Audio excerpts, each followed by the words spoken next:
एउटा दृश्य red carpet, camera को फ्लेक्स, वीआईपी प्रोटोकॉल, भारत सरकार को भव्य स्वागत र त्यो भव्यता को बीच में हिँडिरहेका छन् रवि लामेछाने।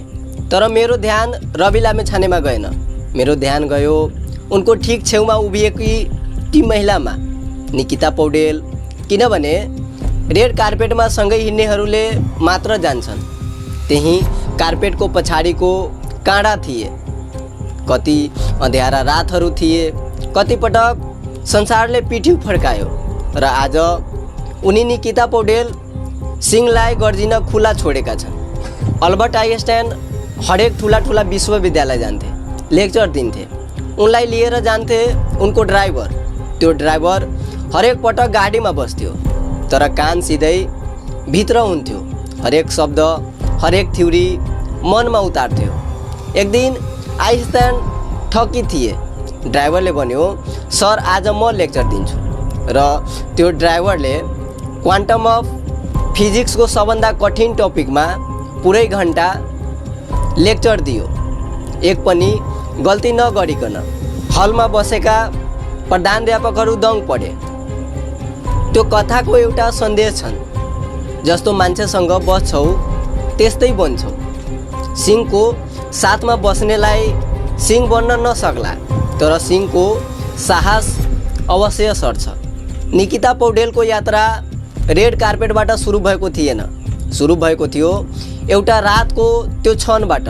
डिएसपी हडकडी लिएर रवि लामेछानेको बेडसम्म पुगेको थिए। पक्राउ गरे। धेरैले मुख फर्काए, धेरैले आफ्नो साथ छोडे, धेरैले भने अब सकियो। तर निकिता पौडेल हलिएन, ढलिएन र जेलको ढोकासम्म 7 दिन। सफलताको समयमा साथ दिनेहरू लाम सधैँ लामो हुन्छ, तर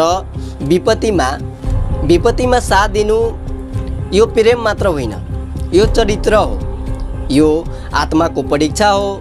निकिता पौडेलले त्यो परीक्षा दिइन्।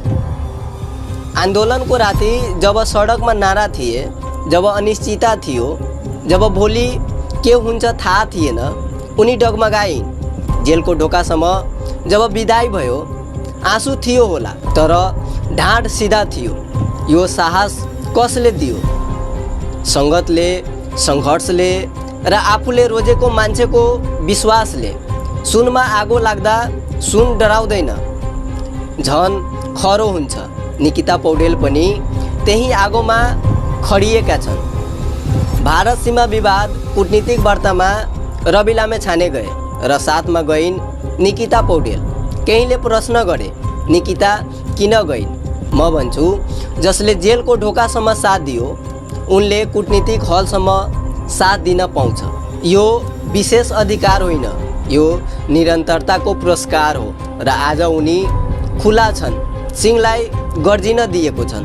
किनभने जसले सिंहसँग बसेको छ, उनलाई थाहा छ गर्जन कहाँबाट आउँछन् र चुपी कहिले तोड्नु पर्छन्। आजको कथा एउटी महिलाको मात्र होइन, यो कथा हो हरेक त्यो मान्छेको जसले आँधीमा पनि छाता बन्न रोज्यो, जसले अँध्यारोमा पनि मेणबत्ती बनेर बल्यो, जसले संसारले जब सक्यो भन्दा पनि म छु भन्यो।